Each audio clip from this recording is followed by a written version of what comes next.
Mbak dibayar berapa? Dibayar berapa sih Mbak untuk satu episode itu Mbak? Dibayar berapa? Iya, yang lain kan Pokoknya beda-beda, Mbak. Iya betul. Siska dibayar 10 juta. Untuk satu film. Unsur kekerasan nggak pada saat yang pemaksaan itu? Gak ada sih kalau unsur kekerasan, cuma karena memang dibayarnya sudah di awal dan mau nggak mau kita talent udah dapat perjanjian tanda tangan surat perjanjian dan dia sudah mempertemukan Siska dengan tim legalnya.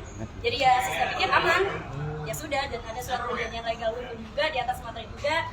Dan untuk soal fee untuk 10 juta itu pun dari pihak mereka tidak menanggung hotel dan tiket pulang pergi Siska dari Jakarta untuk pembuatan film tersebut. Mbak Siska tadi menjelaskan bahwa akan menyampaikan ke awak media bukti-bukti yang disampaikan ke penyidik. Itu bukti-bukti apa aja Mbak?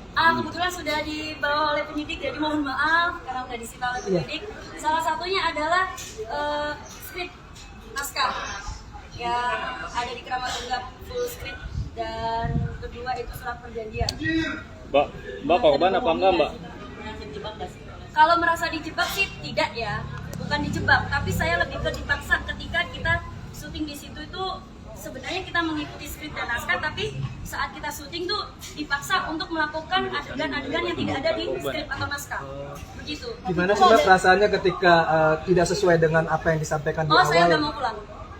Saya bisa ditanyakan kepada talent-talent yang lain di Kramat Tunggak, saya satu-satunya talent yang tidak ingin lanjut syuting saat itu karena dipaksa untuk beradegan di luar skrip.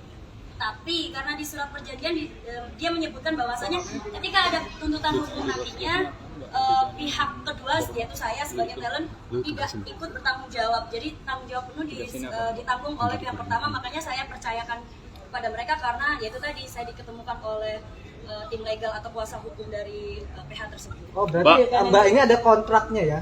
Beda Bukan kontrak, hanya surat perjanjian selama proses syuting dan 3 hari itu. Mbak, adegan yang di luar skrip itu apa Kak? Adegan yang di luar skrip itu? Pura-pura saja tidak tahu. Coba tebak. Nanti apa? Mbak, syutingnya di mana Mbak? Di Serengseng tahun berapa? Syutingnya sering-sering di mana ya Mas? Di mana Mbak? Jakarta Selatan. Enggak, saya ingetnya di Pasar Minggu Oh, soalnya. Mbak, penegasan Mbak, berarti Mbak korban apa enggak ya? Kenapa Mas? Berarti Mbak ini korban atau enggak? Merasa menjadi korban. Saya hanya merasa dieksploitasi. Karena gini, dieksploitasi. setelah adanya film Kramat Tunggak 1, mereka masih menghubungi saya dan memaksa saya untuk bikin film Kramat Tunggak Part 2. Tapi saya tidak mau karena hasil dari Kramat Tunggak 1 aja sudah membuat saya merasa terancam gitu loh. Karena saya sudah pernah menjalani kasus hukum pornografi, jadi mau nggak mau saya harus lebih berhati-hati untuk menerima pekerjaan selanjutnya, betul.